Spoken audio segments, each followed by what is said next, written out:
የአውሮፓ ህብረት ጸረ ደን ምንጣሮ ደንብ ኢዩዲአር ምንድን ነው? ከኢትዮጵያ ጋርስ ምን አገናኘው? ኢዩዲአር ወደ አውሮፓ የሚገቡ ምርቶች ለደን ጭፍጨፋና ለደን መናመን አስተዋጽኦ ለማድረጋቸው ለማረጋገጥ የወጣ ደንብ ነው። ይህ ደንብ የኢትዮጵያ ዋነኛ የውጭ ንግድ ምርት የሆነውን ቡናን ጨምሮ 7 ምርቶች ከብት፣ ካካዋ፣ የፓልም ዘይት፣ አኩሪ አተር፣ እንጨትና ራበር ላይ ያጠነጠነ ነው። በደንቡ መሰረት ታህሳስ 22 2013 ዓ.ም ወዲህ በደን ምንጣሮ የተገኙ ምርቶች ወደ አውሮፓ መግባት አይችሉም። ጥሰቱ ከተገኘም ኩባንያዎቹ ከባድ ቅጣት ይጠብቃቸዋል። ኢትዮጵያ ከጠቅላላ የቡና ምርቷ 40% የሚሆነው ወደ አውሮፓ የምትልክ በመሆኗ ደንቡ ቀጥተኛ ተጽዕኖ አለው። የኢትዮጵያ ቡና ማህበር ዋና ስራ አስኪያጅ አቶ ግዛው ወርቁ ለቲክቫ ኢትዮጵያ ያስረዱ፣ ደንቡ በቀኑ ተፈጻሚ ቢሆን ኖሮ እነሱም ቡናውን ሊያጡት ይችሉ፣ እኛም መስፈርቱን አሟልቶ ማቅረብ ይከብደን ነበር ብለዋል።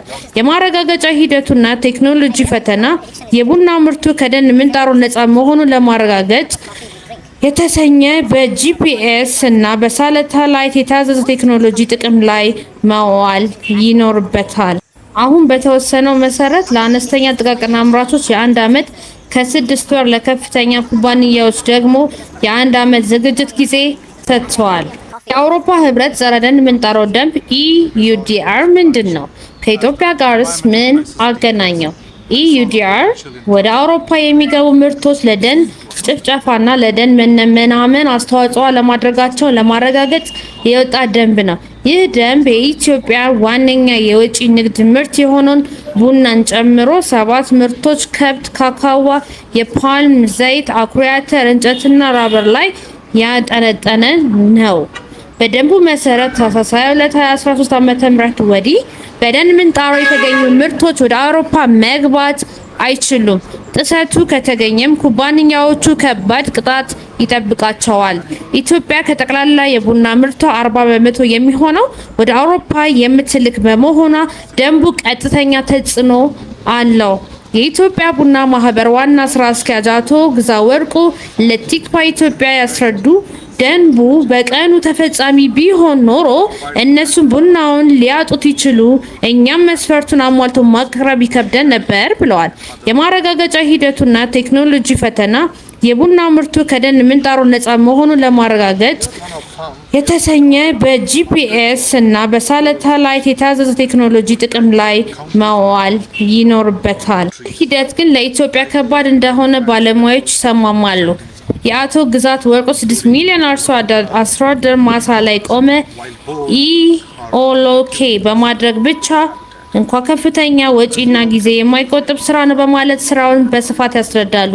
ሌላው ዘርፍ ባለሙያ አቶ ዳንኤል ዘርአ ያዕቆብ በበኩላቸው እንደ ብራዚልና ቬትናም በትልልቅ እርሻ ሳይሆን በየቦታው በተበጣጠሰ ማሳ ላይ ለሚመሰረት የኢትዮጵያ ቡና እያንዳንዱ ማሳ እንዴት አድርጎ ዳታ ቤዝ ውስጥ ማስገባት ከፍተኛ የቴክኒክ ስራ ነው፣ የሰው ኃይልና የገንዘብ አቅምም ይጠይቃል ብለዋል። እየተደረጉ ያሉ ጥረቶችና የመራዘም ጥቅሞች ምንም እንኳን ፈተናው ከባድ ቢሆንም የኢትዮጵያ ቡናና ሻይ ባለስልጣን መረጃ የሚተላለፍበት ሞባይል መተግበሪያ አፕ ማዘጋጀቱና ትልልቅ ማህበራት ዩኒቶች በማድረግ ስራ መጀመራቸውን አቶ ግዛት ጠቅሰዋል።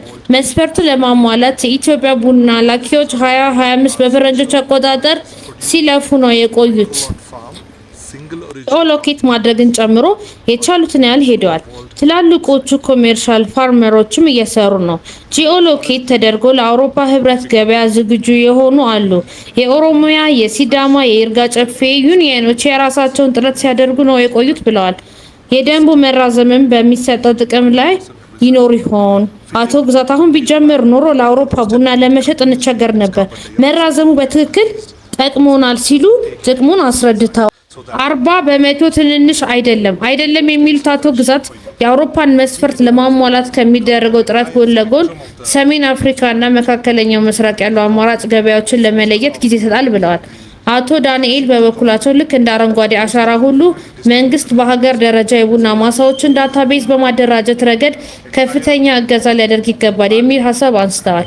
የአውሮፓ ህብረት የወሰደውን የመራዘም ውሳኔ ለኢትዮጵያ ቡና ኤክስፖርት ትልቅ ትንፋሽ ጊዜ የሰጠ ሲሆን በቀጣዩ 1 ዓመት ውስጥ ግን የተጠቀሱትን የቴክኖሎጂ መስፈርቶች አሟልቶ መገኘት ለዘርፉ ህልውና ወሳኝ ሆኖ ቀጥሏል። ቲክቫህ ኢትዮጵያ፣ አዲስ አበባ